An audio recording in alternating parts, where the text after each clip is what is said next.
जय हिंद, जय भारत। आज चर्चा करते हैं पंजाब में प्रधानमंत्री के खिलाफ रचे गए षड्यंत्रपूर्ण प्रदर्शन के ऊपर। देश के एक ऊंचे संवैधानिक पद के खिलाफ जो षड्यंत्र रचा गया, ये देश हित की बात नहीं हो सकती है, ना ही किसी के राजनीतिक हित की बात हो सकती है। 20 मिनट तक प्रधानमंत्री के काफिले को रुकना पड़ा। उस दौरान कोई भी हादसा हो सकता था। उसके बाद में पीएमओ से जब फ़ोन आता है सीएम चन्नी साहब के पास में, तो उनके द्वारा फ़ोन कॉल अटेंड नहीं की जाती है। इस पूरे प्रकरण के दौरान कुछ सवाल खड़े होते हैं। एक तो सबसे पहला सवाल ये खड़ा होता है कि पीएम के विजिट का रूट कैसे लीक हुआ। इन प्रदर्शनकारियों को या संबंधित जो प्रदर्शन से संबंधित व्यक्ति थे, इनको कैसे जानकारी लीक हुई? ऑफिशियल्स ने जानकारी लीक किया, क्योंकि एनएसजी पूरी बैठक करती है वहाँ के संबंधित जो अधिकारी होते हैं, लॉ एंड ऑर्डर मेंटेन करने वाले एडमिनिस्ट्रेशन के, उनसे। उसके बाद में ये पूरा प्रोग्राम फिक्स होता है और किस तरह से वहाँ पर ड्यूटी के दौरान जो सुरक्षाकर्मी पुलिस तैनात है, उनका वीडियो कैसे मज़े से चाय पीते हुए आ रहे हैं उन लोगों के साथ में। चाय अपनी भी पी सकते हैं, मानते हैं हम, किंतु यहाँ पर देखो एक सवाल सीधा सा खड़ा होता है। अगर देश का प्रधानमंत्री आ रहा है तो उस दौरान सिक्योरिटी जो करने के लिए खड़े हैं बल, सुरक्षा बल, उनकी ड्यूटी का स्टैंडर्ड क्या होना चाहिए था? जो उस वीडियो में प्रदर्शित हो रहा है वो होना चाहिए था। ऐसा तो नहीं हो सकता है। दूसरा सवाल होता है, चूंकि पंजाब प्रदेश में शासन कांग्रेस का है,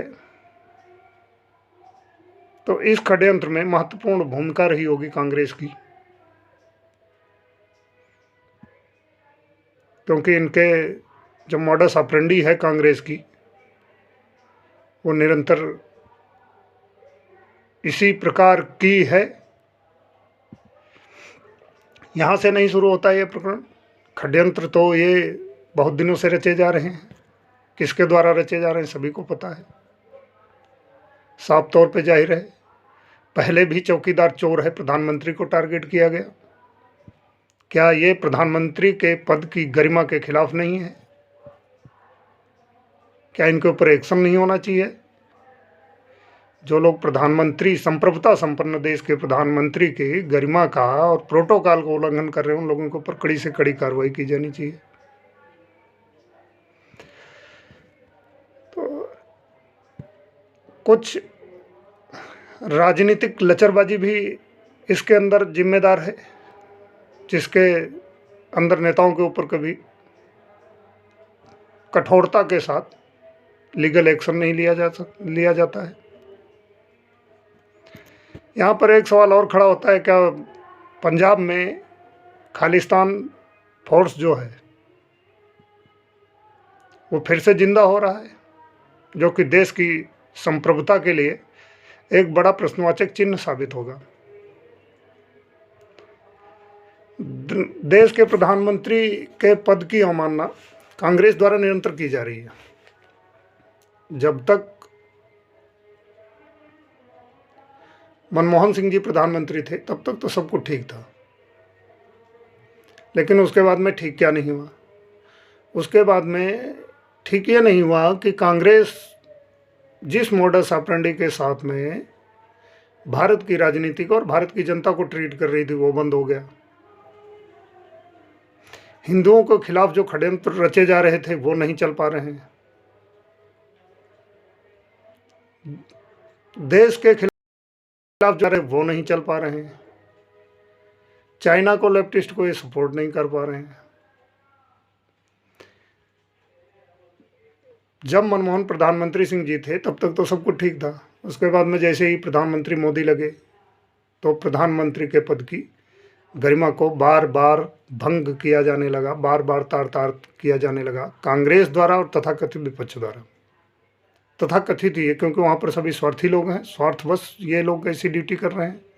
नहीं तो विपक्ष का कार्य, मैं अपने पिछले भी एक वीडियो में बोला था, स्वस्थ विपक्ष का कार्य है गवर्नमेंट की सही नीतियों का सपोर्ट करना और जो गलत नीतियां हैं, करप्शन है गवर्नमेंट के, उनको उजागर करना।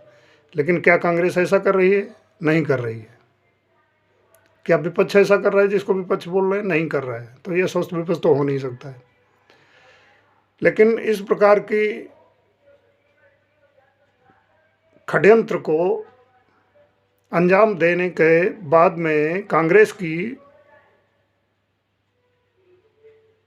मानसिकता के ऊपर सवाल खड़ा होना लाजमी है। स्पष्ट है, कांग्रेस द्वारा बार बार प्रधानमंत्री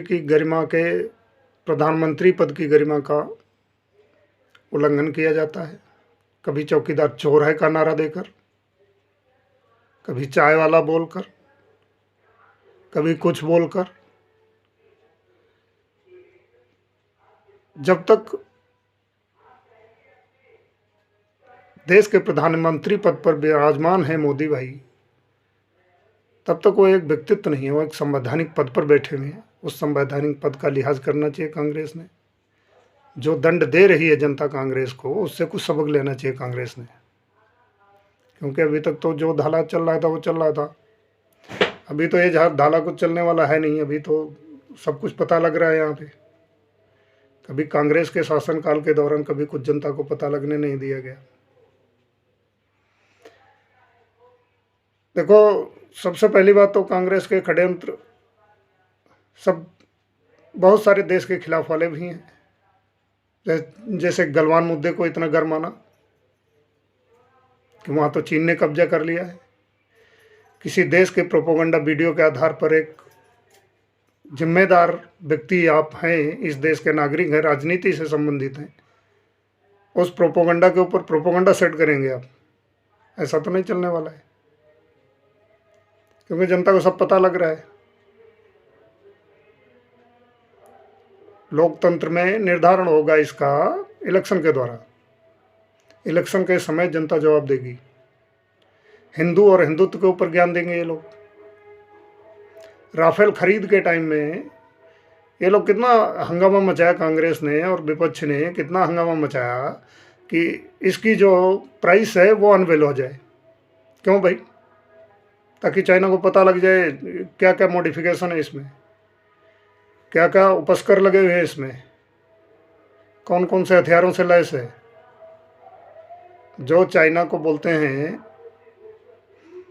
रिवर्स इंजीनियरिंग में मास्टर है, वो प्राइस सुनने के बाद में वो पता नहीं लगा लेगा कि इसमें क्या क्या फिटेड है, क्या क्या इसकी एबिलिटी है क्या नहीं है। सब कुछ पता लगा लेगा। और वो भी तब जब इसके लिए स्पष्ट तौर पर लिखा हुआ है संविधान के अंदर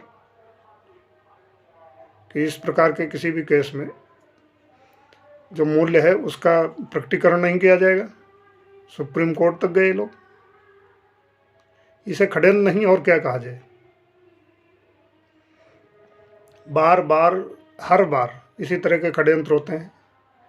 कांग्रेस शासित प्रदेश है, किस तरह से ये किसान आंदोलन, कुछ जायज़ मांगों के साथ में हैक्ड किसान आंदोलन को कांग्रेस ने अपनी जो सत्ता की पहुंच है उसका दुरुपयोग करते हुए किस प्रकार से खालिस्तान को जिंदा होने का मार्ग प्रशस्त कराया है।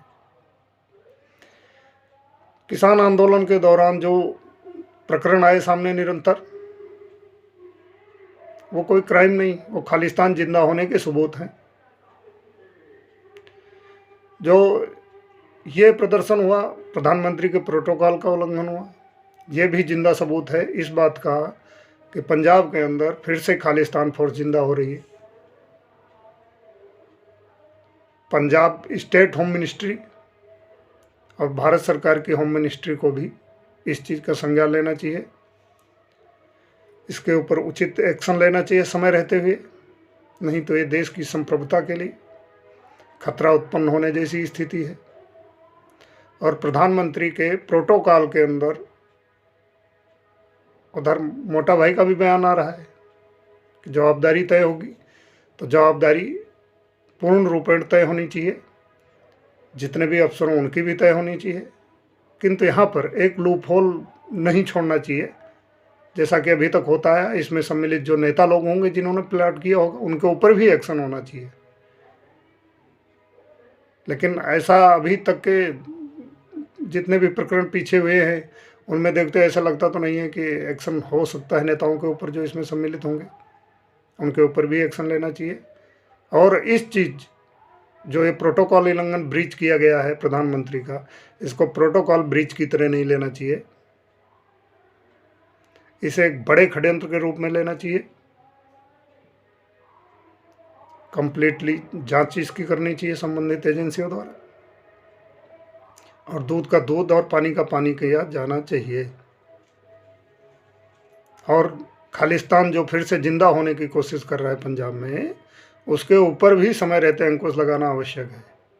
ये जो आज का प्रकरण है ये कांग्रेस की मानसिकता को, विकृत मानसिकता को दर्शाता है और खालिस्तान के जिंदा होने के सबूत को पेश करता है। राजनीतिक मंशा के चलते भारत के किसी संवैधानिक पद का दुरुपयोग किया जाना, संवैधानिक पद की गरिमा का उल्लंघन किया जाना उचित नहीं है। लोकतंत्र में सभी को अपने विचार प्रकट करने के स्वतंत्र होते हैं, लेकिन एक बात का ध्यान रखना चाहिए कि जहाँ से दूसरे की नाक शुरू होती है वहाँ से आपके डंडी घुमाने का एरिया ख़त्म हो जाता है। आप ये नहीं दूसरे की नाक के सामने डंडी घुमाते रहेंगे।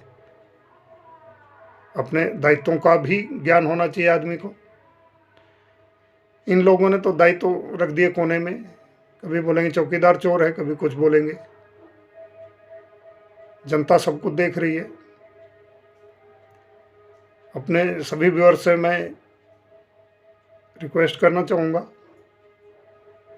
कि ये जितने भी प्रकरण होते हैं इनके सबके ताने बानों को मिलाकर देखिए, किसके क्या एक्शन है, कौन कहाँ ले जा रहा है देश को। उसके बाद में ये तो लोकतंत्र की खूबसूरती है, कोई किसी को वोट देगा, कोई किसी को वोट देगा, सभी के अपने अपने विचार होंगे, किंतु उन विचारों में